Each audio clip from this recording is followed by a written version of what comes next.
a su programa Gracia Urbana. Y esta vez, una vez más, como todos los octubres, vamos a comenzar con nuestra conferencia Reacción en Cadena. Y quiero contarles algo.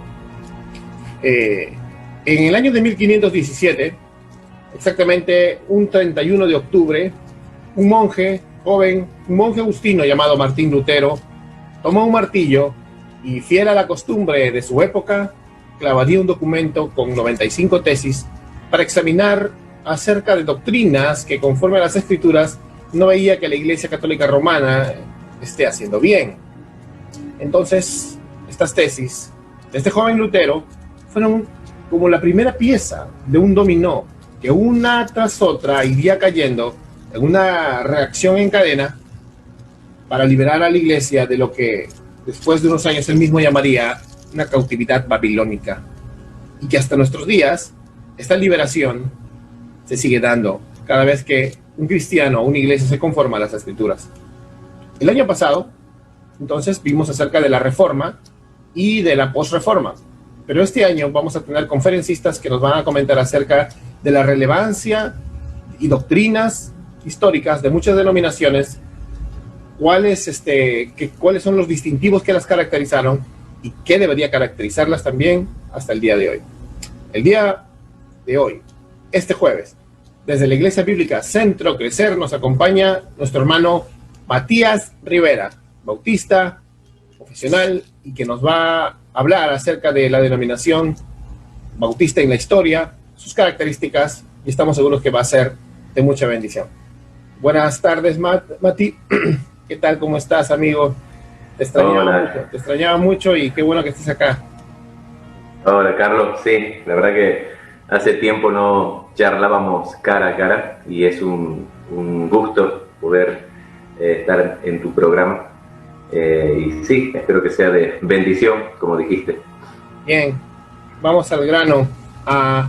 Como hoy vamos a hablar acerca de los bautistas, quería comentarte algo. En mi ciudad hay alguna especie de repente de confusión, incluso de parte de muchos hermanos bautistas sinceros que tal vez no tienen claro sus orígenes, tal vez o algunos tienen una convicción muy clara de orígenes que tal vez no son realmente los orígenes históricos. Tal vez algunos autores han escrito cosas que no son, otros simplemente han escuchado las voces de algún pastor que les dice cuáles son sus orígenes, pero dentro del círculo de los bautistas sinceros están apareciendo incluso hermanos que están trayendo historias pero sacadas, ¿no? Por ejemplo, dicen que cuando tú le preguntas, ¿no? Bueno, ¿de dónde se origina tu denominación? Te dicen, bueno, nosotros venimos en una herencia directa de los apóstoles. Y trazan algo que se llama el rastro de sangre. Y dice que vienen directo de los apóstoles, pasando incluso por algunos grupos que lamentablemente no son muy ortodoxos. Entonces, cuéntanos, Matías, ¿cómo aparecen realmente los bautistas en la escena del evangelicalismo mundial? Bueno, sí, es cierto eso. Incluso hay algunos que lo trazan hasta Juan el Bautista. Pero la realidad es que los bautistas, como un movimiento, como una denominación, aparecen en el siglo XVII, ¿no? Esa sería como su aparición original, ¿no? Sí es cierto que a lo largo de la historia de la Iglesia hubieron diferentes grupos o también movimientos que tenían ciertas convicciones en cuanto al bautismo de creyentes o credo bautista, como se les llaman también, pero en sí eran grupos o aislados o que fueron transcurriendo a lo largo de los siglos. Por ejemplo, uno eran los donatistas, que ellos son del siglo IV, otros los valdenses, que también son muy conocidos, del siglo XII, y así sucesivamente. Y bueno, los más por ahí conocidos para muchos que leen sobre la historia de la Iglesia son los anabaptistas, que incluso aparecen en la escena en el tiempo de la Reforma. Hay un movimiento, o mejor dicho, un grupo de creyentes que estaban con el reformador suizo Zwinglio, Ulrich Zwinglio, y ellos, estudiando la palabra, llegan a esas convicciones en cuanto al bautismo. que se separan en cuanto al bautismo de infantes. Pero bueno, es como, en ese momento ellos son denominados como anabaptistas, o sea, se rebautizan, eso quiere decir la palabra. Pero bueno, un movimiento que surge, los persiguen, muchos mueren, surge otro movimiento pero que no es en sí lo mismo que el principio, y así. Es como que eso suele ocurrir o ha ocurrido en la historia. Y en sí, en el siglo XVII ocurre que en Inglaterra, específicamente, los hermanos que eran conocidos como puritanos, que ellos estaban buscando influenciar, en este caso, en la reina, para que haga una reforma más radical, al ser rechazados y en un momento ser también perseguidos, muchos de ellos huyen a Inglaterra, otros se quedan, y de los que se quedan forman iglesias, que de ahí es que surgen los bautistas como tal, hablando como denominación. Estos grupos de puritanos, obviamente son varios, pero algunos de ellos llegan a esas convicciones en cuanto al bautismo, y es que de ahí la iglesia empieza a formar su doctrina en cuanto al bautismo y termina identificándose de esa forma, ¿no? En sí aparecen dos grupos, los bautistas generales y los bautistas particulares, pero es en esa época, en realidad, donde surge la denominación bautista como tal. Bien. ¿Podrías explicarnos un poco, a ver, porque para que nuestros televidentes puedan un poco comprender mejor que era un bautista general y que era un bautista particular? Sí, en sí la palabra justamente general y particular tiene que ver, justamente distingue la diferencia entre ambos y tiene que ver en cuanto a su comprensión sobre la redención de nuestro Señor. Unos hablan de una redención general justamente y otros de una redención particular hacia la humanidad.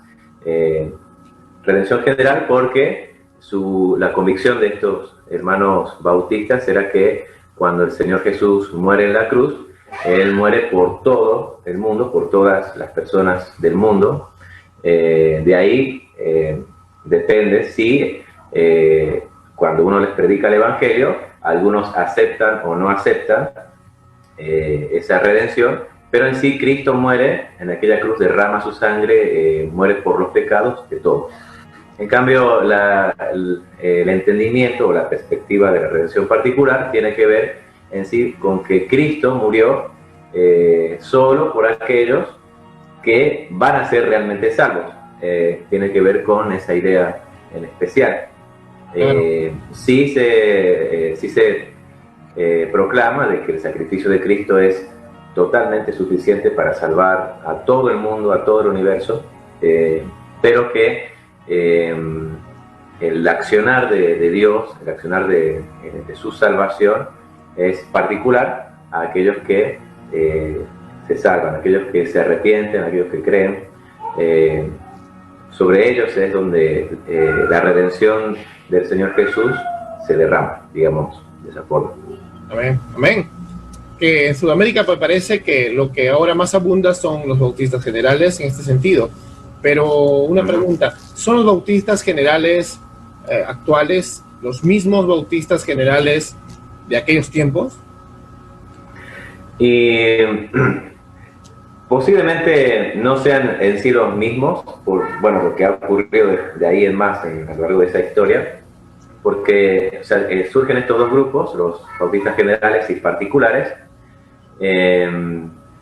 por ahí los que tenían una preparación o también una confesión de fe más robusta, hablando de sus doctrinas, eran los bautistas particulares, y es como que los bautistas generales un poco seguían en ese sentido a los particulares. Por ejemplo, cuando sacan su primera confesión o declaración de fe, los bautistas particulares, o creo que la segunda, al año siguiente los bautistas generales sacan la suya, que es básicamente casi una copia de la de los bautistas particulares, solo cambiando en los puntos en los cuales no estaban de acuerdo, como por ejemplo el tema de la redención. De ahí lo que sigue ocurriendo en el siglo siguiente es que cuando surge un movimiento llamado, en cuanto a la teología de la liberación, aparecen teólogos liberales que menoscababan la suficiencia de las escrituras, entre otras cosas. Como que lamentablemente los bautistas generales, al no tener tal vez una declaración de fe sólida, terminan inclinándose a esa teología liberal y terminan como casi desapareciendo de la escena evangélica, ¿no? Siendo absorbidos o es como que parece que ocurrió eso, ¿no? Y vuelven a surgir bautistas generales en el sentido de lo que hablamos de su entendimiento de la redención en el siglo XX, con en parte la influencia del fundamentalismo, y también reciben mucho de la influencia, bueno, de lo que después se conoce como el dispensacionalismo, ¿no? Pero es como que ocurre eso en su historia. Ellos son incluso los primeros que aparecen en la escena en el siglo XVII, antes que los particulares. Todo fue una evolución, ¿no? Porque eran grupos de iglesias que iban, por supuesto, adentrándose en las escrituras, buscando entenderlas, avanzando en la obra, y es como que no de golpe dicen, somos bautistas, sino que en su evolución de estos grupos van llegando a esas conclusiones y identificándose de esa manera, ¿no? Pero bueno, es como que ellos surgen primero, después los particulares en cuanto a su identificación, ocurre la historia de ambos, y bueno, es como que ocurre eso. Los bautistas generales casi como que desaparecen, pero sí los particulares, los bautistas así llamados particulares, desde el siglo XVII en adelante sí se han mantenido, digamos, en la escena del cristianismo. Vamos a hacer una pausa comercial y vamos a regresar ya mismo porque el tema está muy interesante y vamos a seguir aprendiendo acerca de nuestros hermanos, los bautistas históricos.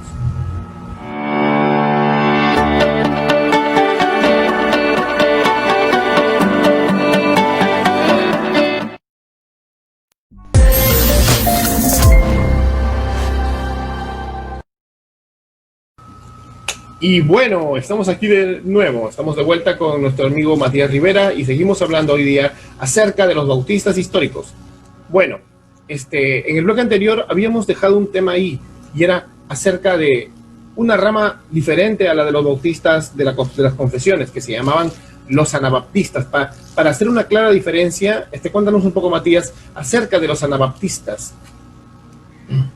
Sí, bueno, como habíamos charlado un poco, hubieron diferentes movimientos a lo largo de la historia de la Iglesia, de que los cuales se identificaron, o mejor dicho, los identificaron como anabaptistas. Dijimos de los donatistas, de los valdenses, que cuando esos grupos se forman y en sus estudios de la palabra llegan a esas convicciones en cuanto al tema del bautismo, entre otras, por supuesto, pero que el bautismo, como ellos lo entendían, era muy diferente de cómo la Iglesia en aquellas épocas lo entendía. Siempre predominó bastante el tema del bautismo de infantes. Entonces, eran también perseguidos por ese asunto. Y en la Reforma ocurre lo mismo, cuando empieza este redescubrimiento de las Escrituras, y diferentes grupos empiezan a surgir, justamente con uno de los reformadores más conocidos, ocurre eso, aunque ese grupo que después también se tildó de anabaptista, fue un grupo pacífico, sincero en su estudio de las Escrituras. Sí buscaban una reforma más radical, porque también ellos observaban de que los reformadores, como Zwinglio, eran como que seguían el paso de lo que los gobernadores o el Estado iba permitiéndoles. Entonces eso a ellos no les agradaba, De ahí es que muchos de ellos promulgan el hecho de la separación de la Iglesia con el Estado, entre otras cosas. Pero bueno, surge sí un buen grupo de hermanos sinceros que estudian la palabra, pero que también son perseguidos, que incluso algunos de ellos son ejecutados. Y a la par, en esa época de los primeros años de la Reforma, surge otro grupo también anabaptista, pero que era más revolucionario, incluso con ideas bastante alocadas, digamos así, que hablaban de que el Señor iba a venir pronto. Un grupo dijo que su principal líder decía que él era Elías, el profeta Elías. Bueno, a ese hombre lo encarcelan, muere en la cárcel. Otro que toma su posta dice que él es Enoch y tilda una ciudad de Estrasburgo, si no mal recuerdo, que iba a ser la nueva Jerusalén. Entonces un grupo de anabaptistas que lo seguían toman armas y van para sitiar esa ciudad, la toman, sacan al sacerdote de allí, y después el sacerdote vuelve con un ejército, logra vencerles, y bueno, hay una matanza terrible en ese entonces, y es como que ahí muere totalmente, digamos, o sea, desaparece totalmente ese grupo de anabaptistas. Entonces era como tenían esas idas y vueltas, y uno de ellos, o mejor dicho, uno de los que fueron sus líderes destacados, se llama Menon Simons, y de este personaje es que después surge el grupo que hoy conocemos como los menonitas, que ellos más bien serían como descendientes directos en el presente de los anabaptistas como movimiento. Entonces, bueno, surge este grupo que también tiene sus idas y vueltas en su historia, y en el tiempo del siglo XVII, cuando, como hablamos en el bloque anterior, aparecen en la escena de una manera más formal, o mejor dicho, distintiva, es la mejor palabra, aparecen los bautistas. Existían también anabaptistas, incluso algunos de ellos eran bastante revolucionarios y radicales. Entonces, cuando los bautistas, en especial los particulares, siguen creciendo en Inglaterra, en un momento habían muchas iglesias en toda Inglaterra, 7 en Londres. Esas 7 iglesias que se asocian entre sí son las que terminan elaborando su primera confesión de fe, y que en el título básicamente dice, en nuestra confesión de fe de hermanos, para diferenciarnos de los que nos llaman de manera equivocada anabaptistas, ¿no? O sea, como esa confesión la elaboran para decir, nosotros no somos anabaptistas, o sea, sí creemos en el bautismo de creyentes, pero no somos los anabaptistas que ustedes piensan, en este caso el gobierno inglés, ustedes piensan que somos, cosa de que también así evitar esa persecución, digamos, por el tema. Entonces, básicamente, los bautistas, como tal, cuando surgen en el siglo XVII, ellos mismos se separaron, digamos, o mejor dicho, marcaron la diferencia entre ellos y los anabaptistas de aquella época. Bien, wow, qué locura, ¿no? Qué locura que entre los anabaptistas haya habido esa rama que se le llama también la reforma radical, ¿no? Cuéntanos un poco acerca, ya hablando de los bautistas ingleses, de los bautistas que nacen del puritanismo inglés, ¿qué confesiones de fe tenían? ¿Y cómo podrían esas confesiones ahora servirle mucho a los hermanos bautistas, no? Bueno, como dijimos, la primera confesión de fe que se elaboró fue publicada en el año 1600, mejor dicho, fue terminada en el año 1644, y 2 años después fue presentada en el Parlamento con esta idea para que el gobierno sepa que ellos no son, son aparte o son otra cosa de los anabaptistas. Esa fue su primera confesión, y que era una confesión más acotada, a diferencia de la que es hoy en día más conocida, pero que fue una de las primeras. más o menos en esa misma época también elaboran una primera confesión, la iglesia inglesa, digamos, la que es conocida también la Confesión de Westminster. Se elabora una primera confesión en esos años. Después de ahí, de vuelta los bautistas reelaboran su segunda confesión, que es terminada en 1677, pero que recién es publicada en el año 1689, que de esa manera se la conoce, la Segunda Confesión Bautista de Londres de 1689, y que es la que todavía hoy es muy usada.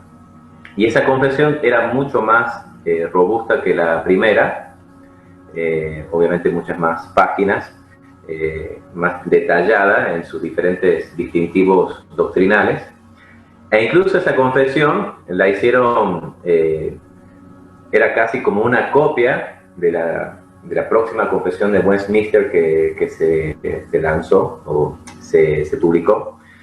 Era casi una copia, obviamente con cambios en aquellos puntos en que no estaban de acuerdo los bautistas con los presbiterianos, anglicanos, con este grupo de creyentes. Ellos lo hicieron de esa manera justamente porque se buscaba la unidad, en un cierto sentido, de las iglesias protestantes en Inglaterra. Eso es algo muy positivo, no es que simplemente ellos se separaron y no, nosotros somos otra cosa de los presbiterianos, de los anglicanos, de los de todos ellos, sino de que siempre se buscó una unidad, obviamente con sus diferencias marcadas, no es que las dejaron de lado, pero una unidad en cuanto al movimiento, ¿no? El movimiento protestante, el avance del Evangelio. Entonces, esa segunda confesión se elabora y es como la más fuerte para los bautistas hoy, incluso también usada o tenida en cuenta por los bautistas generales, que ellos también hacían, digamos, sus cambios, pero como dijimos, los bautistas particulares publicaban una confesión, mayormente fue la de, creo que sí, la de 1677 cuando la terminan, y al año los bautistas generales elaboran la suya, que también era casi como una copia de la confesión, de la segunda confesión, pero con los cambios de acuerdo a sus diferencias, ¿no? Entonces, son muy importantes esas confesiones, por supuesto, no es que están por encima de la palabra de Dios, sino siempre la idea fue detallar las convicciones de acuerdo a la palabra de Dios que en este caso tenían los bautistas. Bueno, y es cierto, ¿no? Las confesiones de fe son solamente un credo, ¿no? Son una expresión de nuestra fe y son muy buenas porque la verdad una iglesia tiene que confesar, como dice el nombre propiamente dicho, lo que cree, lo que entiende. Si nosotros no tenemos confesiones en nuestras iglesias, la verdad cualquiera podría levantarse y crear cualquier cosa, ¿no?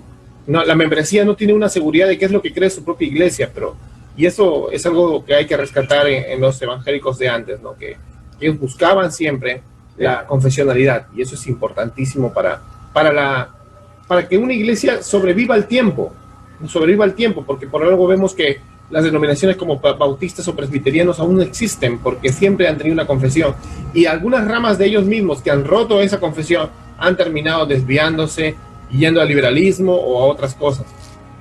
Bien, vamos a ir a una pausa comercial en este momento y vamos a regresar para hablar de un tema muy importante, y es acerca de la teología del pacto y de la escatología de los bautistas. Ya volvemos.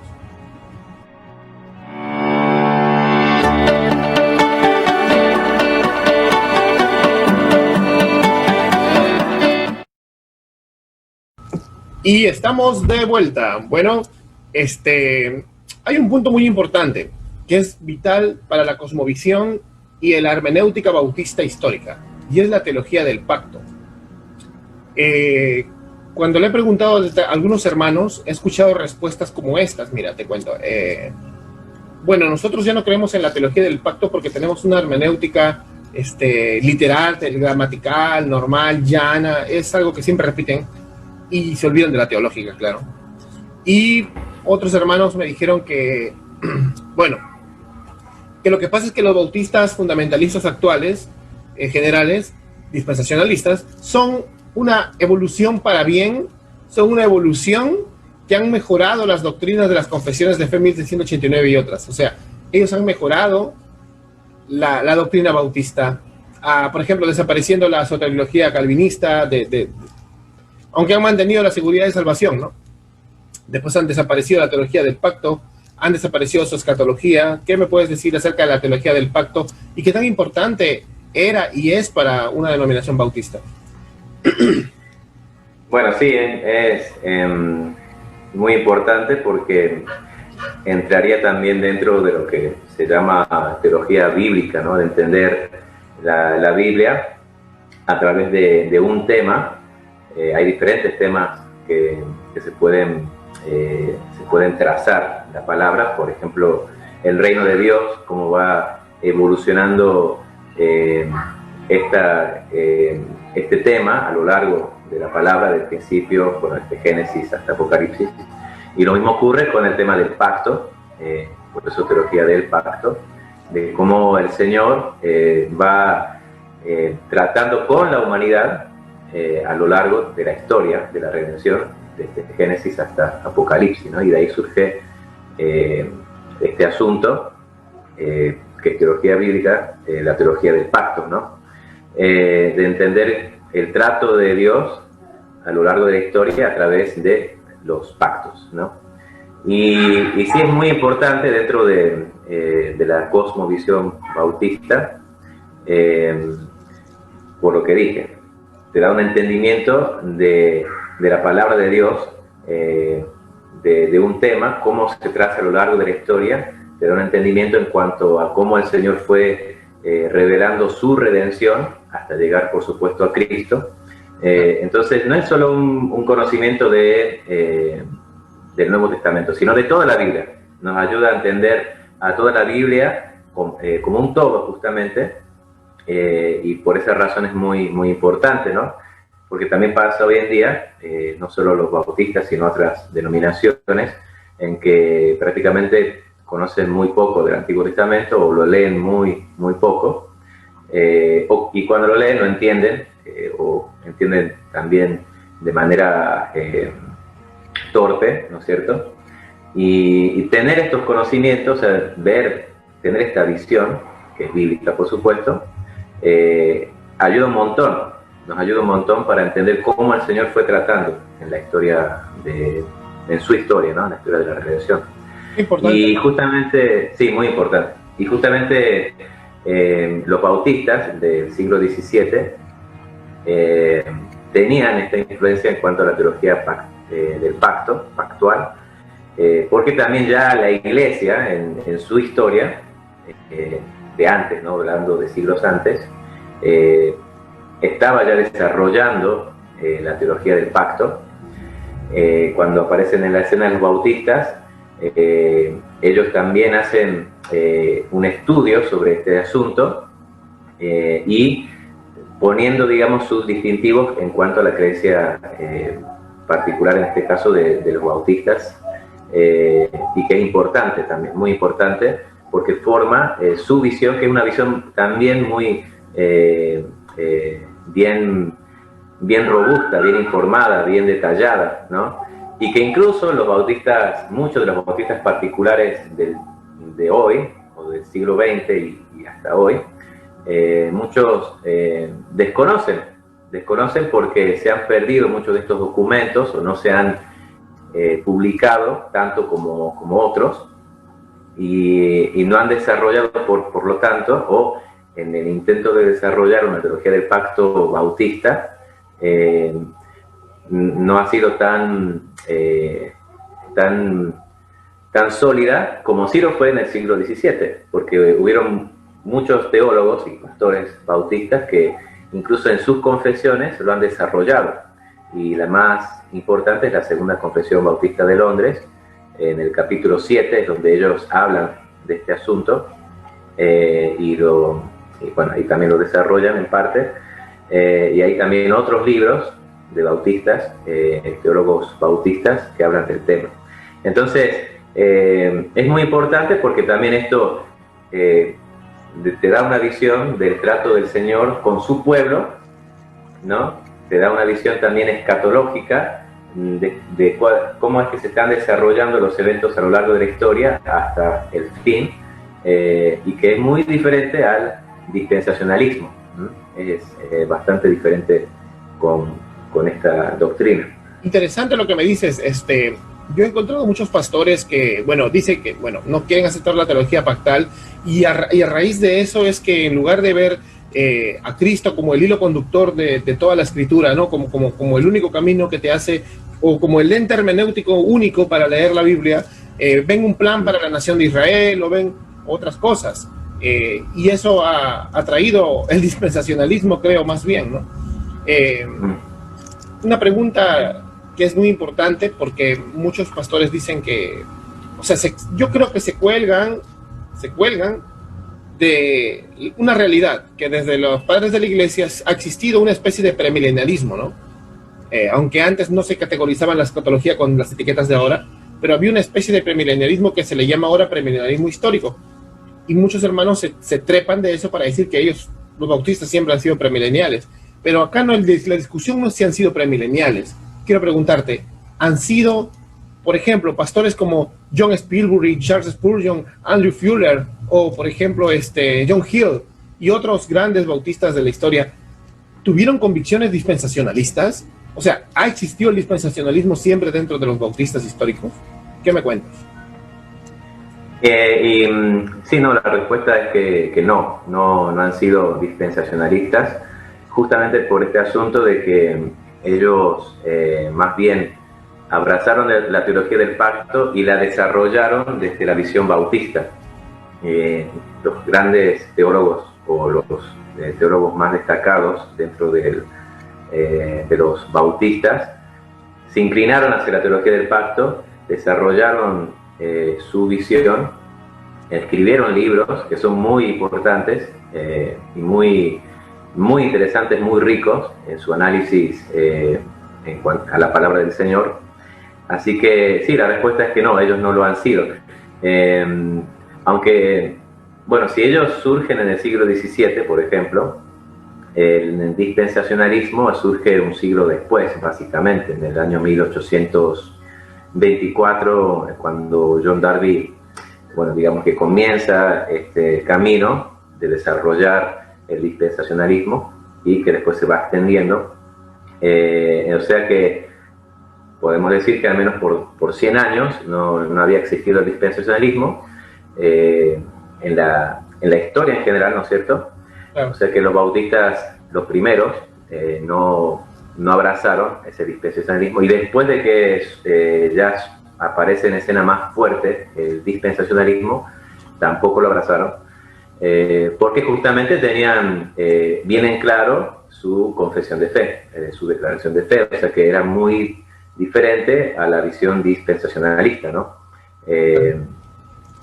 O sea que básicamente la respuesta es que no eran dispensacionalistas. Muchos jóvenes bautistas actualmente, que incluso dentro del ala, digamos, fundamentalista general, están que estudian las confesiones, ¿no? Están que vuelven a buscar sus raíces, y se están topando con esto, ¿no? Yo, por lo que nos estás contando, yo creo que es muy importante que entiendan, ¿no? O sea, si ellos entienden la teología del pacto, la mayoría al menos se va a dar cuenta de que ser un bautista reformado, como le llaman ahora, o como debería ser un bautista particular, no es solamente ser un calvinista, ¿no? Porque tenemos hermanos muy piadosos, gloria al Señor por sus ministerios, como Miguel Núñez o John MacArthur, y son bautistas generales y son calvinistas, pero no son pactales.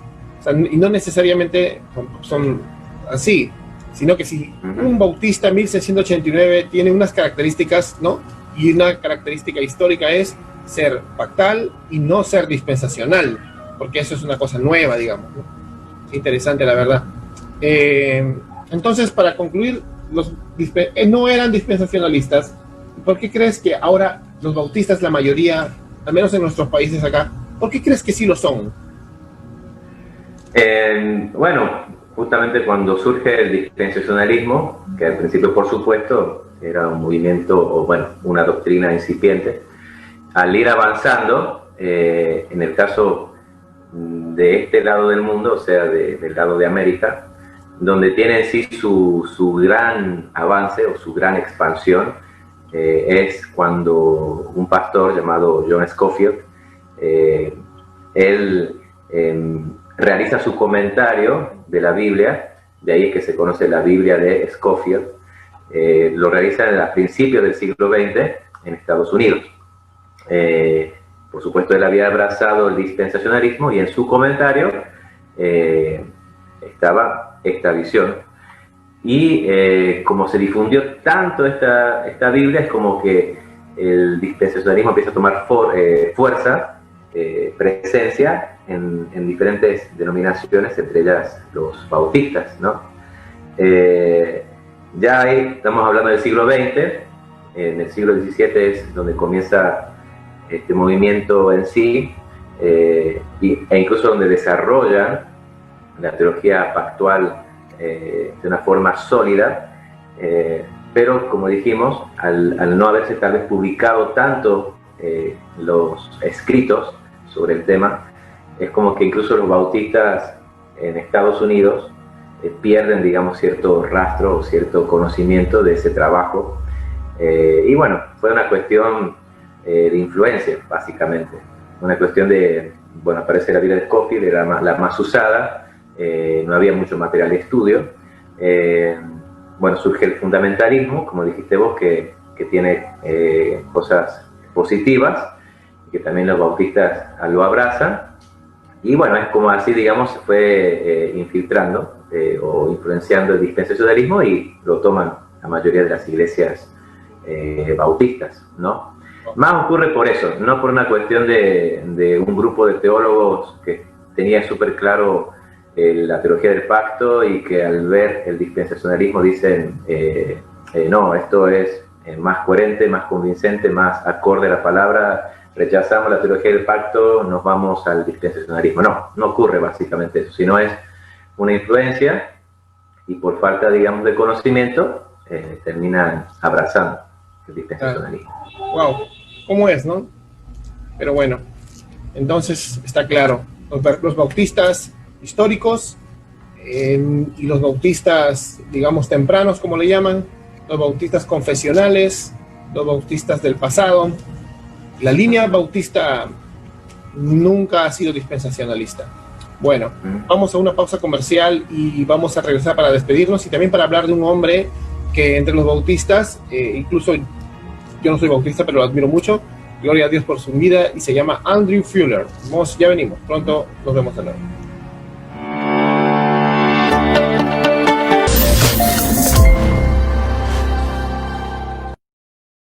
Estamos de vuelta. Bueno, este es el bloque, terminando ya el programa, bloque 4, y vamos a terminar hablando de uno de los hermanos bautistas históricos que han aportado mucho para las misiones mundiales, que han aportado mucho en la lucha contra el liberalismo teológico, que han aportado incluso contra muchas de las exageraciones, incluso de doctrinas que pueden ser buenas, pero si las llevamos al extremo, nos salimos de las escrituras. Y es Andrew Fuller. ¿Qué nos puedes contar de Andrew Fuller, Matías? Bueno, Andrew Fuller fue un pastor bautista, básicamente sí, del siglo XVIII, de la mitad hacia adelante, y él fue tuvo un rol muy importante en cuanto a el avance del evangelio por parte de los bautistas, en este caso, los bautistas particulares. En su época había terminado pasando, bueno, si se acuerdan, dijimos que en el año, poniéndolo en números,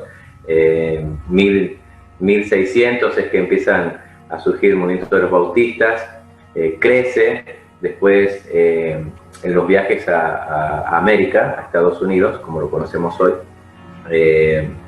también se establecen iglesias reformadas en general, bautistas, presbiterianas, etc. Ocurre un gran despertar, como se lo conoce, a partir del año 1700 en adelante, que ahí surgen personajes muy conocidos, como George Whitefield, Jonathan Edwards, John Wesley, tanto en Inglaterra como en América. pero es como que después hay digamos, un descenso, un relajamiento, también podríamos decirlo. Y en el caso de Inglaterra, muchos de los bautistas, como dijiste de esta manera, al sobreenfatizar ciertas doctrinas, terminaron relajándose, terminaron por no ser activos en cuanto a la evangelización. Tiene que ver mucho con lo que se conoce como hipercalvinismo, porque al tener la convicción de que bueno, el Señor tiene sus elegidos, Cristo ha muerto por los elegidos, entonces si tales elegidos son verdaderos, bueno, entonces se van a salvar sí o sí.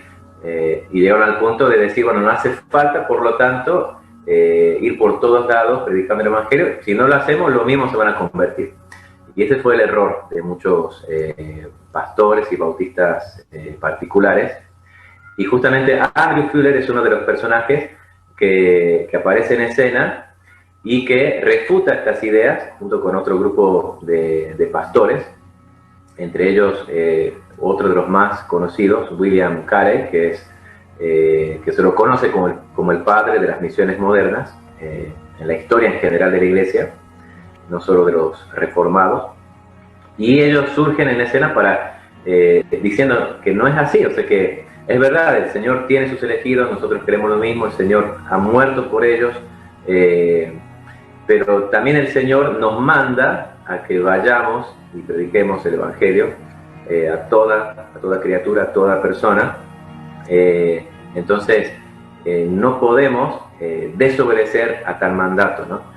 Y a partir de ahí como que ellos no tan solo escriben, hacen libros en cuanto al asunto, sino que en su exposición, que es algo muy, muy bueno, porque también cuando la gente tiene prejuicios en contra de los calvinistas, básicamente dicen eso, de que cómo puedes predicar el Evangelio o cómo puedes tener un celo evangelístico si crees en el calvinismo, ¿no?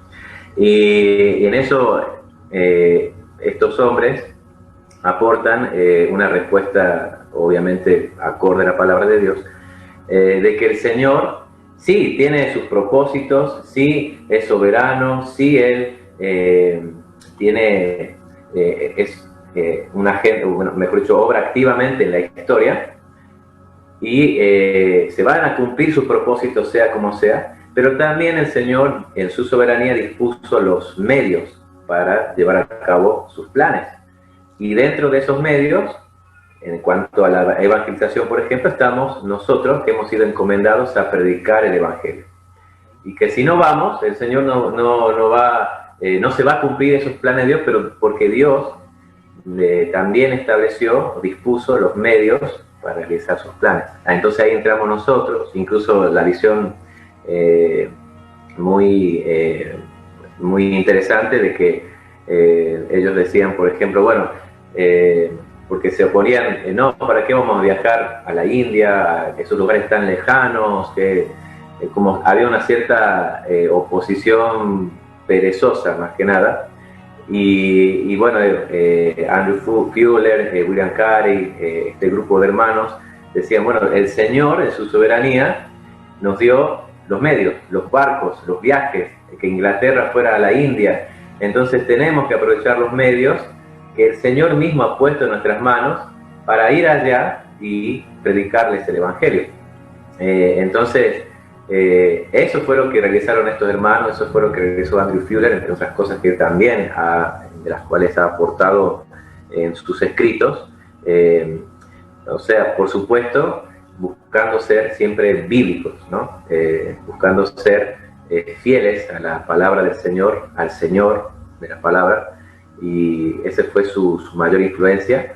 Y creo que lo más destacable es en cuanto al movimiento misionero, ¿no?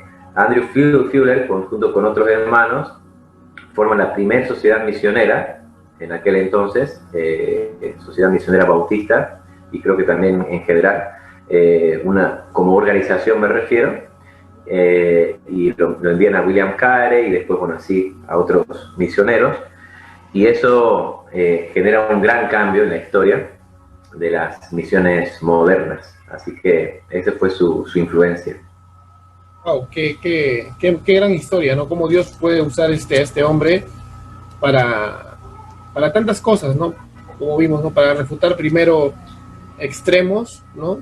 Extremos que habían tomado la soberanía de Dios como excusa para holgazanear,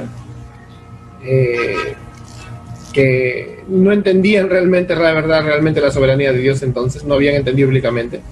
Otro extremo que era el sandemanianismo, no sé si te acuerdas que te comenté, que estaba viendo también, sí. gracias a Andrew Fuller, ¿no? Fue refutado, la idea de la salvación por solamente mero conocimiento, que es gracias a Dios. Mira, usó a este gran bautista, Andrew Fuller, y sobre todo el motivar las misiones, ¿no? El motivar a un hombre que luego, como tú dices, ¿no? Sería el padre de las misiones modernas y que ha hecho tanto por la iglesia, como es el pastor William Carey, ¿no? Un gran misionero. La verdad, esto a mí me alegra mucho, ¿no? Y recomendaría a todos los jóvenes también que busquen literatura de Fuller. La verdad, es lo mejor que pueden hacer, documentarse. Como bautista, identifícate con alguien, identifícate con Spurgeon, identifícate con Fuller. Bueno, vamos a terminar, y quisiera que para terminar les des unas palabras a los muchachos, a los hermanos, a los pastores, a los líderes bautistas que están buscando sus raíces, que están buscando ser más bautistas, ¿no? Que más cercanos a la Biblia de acuerdo a su visión denominacional, pero ¿qué les podrías decir a ellos? Bueno, que la verdad sí indaguen en cuanto a la historia de los bautistas, y que muchas veces nosotros nos enorgullecemos de ciertas raíces, ¿no? Hablando en general y hablando de un enorgullecimiento sano, ¿no? Podemos decirlo así. Uno puede decir, bueno, los peruanos, esta es nuestra historia, los argentinos, esta es nuestra historia, los ingleses, los estadounidenses y así. Y que hay, por supuesto, eventos, trabajos positivos de cada una de estos países y también de las denominaciones, en este tema que estamos hablando. Y los bautistas tienen una historia muy edificante, no tan solamente edificante en cuanto a sernos de bendición a nuestra alma, sino edificante incluso para seguir construyendo, seguir avanzando en la obra que el Señor nos encomendó. Entonces, es animarlos a que indaguen. Gracias a Dios, en el presente, también de parte, por ejemplo, de pastores bautistas estadounidenses, ha habido un resurgimiento, una búsqueda, un redescubrimiento de lo que los primeros bautistas habían elaborado como declaraciones de fe, confesiones de fe, libros escritos, y que son muy, muy importantes para nosotros como bautistas. Como dijiste vos, o sea, aquellos que han delineado una confesión de fe, aquellas denominaciones, movimientos, son los que uno ve que han perdurado más en el tiempo, por supuesto, porque también tales movimientos han buscado ser fieles a las Escrituras, no por otra cosa, no depende de la confesión de fe, sino de la fidelidad a la palabra del Señor. Y los bautistas tenemos parte en esa historia, en lo que podemos dar, en este caso, al cristianismo en general, y también lo que podemos dar al seguir plantando iglesias bautistas, lo que podemos dar al mundo, ¿no? En cuanto a evangelizarlo, en cuanto a ganar almas. Entonces, los animo a eso. Hay una página que se llama Federalismo 1689, pueden buscar material allí. Por ejemplo, en cuanto a esto de la teología pactual, hay un hombre muy importante que se llama Nehemías Coxe, así C-O-X-E, bueno, en inglés se dice Nehemiah. Bueno, el mismo John Owen habló sobre el tema en un comentario al libro de Hebreos, y así otros nombres más, algunos que vos citaste hace un rato. Así que pueden encontrar información, y es muy, como les digo de vuelta, muy edificante. Acá no se trata de atacar a ninguna doctrina, por ejemplo, que hablamos de dispensacionalismo. Incluso la teología pactual bautista puede ser un punto, digamos, intermedio entre lo que es la teología pactual presbiteriana e incluso el dispensacionalismo, porque hay como un rechazo de aquellos que son dispensacionalistas a la teología pactual, pero más viéndola solo como presbiteriana. Y la teología pactual bautista tiene diferencia, no todo, pero sí una cierta diferencia, que puede justamente ser de edificación y de influencia para aquellos que son dispensacionalistas en cuanto a esta visión escatológica, como hablamos. Así que los animo a eso. Va a ser muy importante. Acá se trata de ser fieles a las Escrituras, por supuesto, y creo que los bautistas, en este caso particulares, como se han conocido, tienen mucho que enseñarnos, mucho que decirnos, mucho que edificarnos y fortalecer a nuestras iglesias. Amén. Bien, Matías, muchas gracias. Gracias a Dios por tu vida, por tu ministerio. Gracias a Dios por los hermanos bautistas particulares y también por los hermanos bautistas que no son particulares. Gracias a Dios por tu preciosa iglesia, la verdad. Vamos a terminar este día, pero no se olviden que el próximo jueves vamos a seguir con la conferencia Reacción en Cadena. Vamos a seguir hablando de la historia de la iglesia, vamos a seguir viendo lo maravilloso que hay detrás de todo esto y que en televisión tal vez no podemos ampliarlo cuanto quisiéramos, pero al menos esta es una semillita en tu corazón para que tú comiences a documentarte. Puedes escribirme, ya sabes, a mi página Pastor Mega en Facebook y podemos conversar de muchos temas. Gloria al Señor. Bueno, gracias y hasta pronto. Nos vemos la próxima semana. Hasta pronto.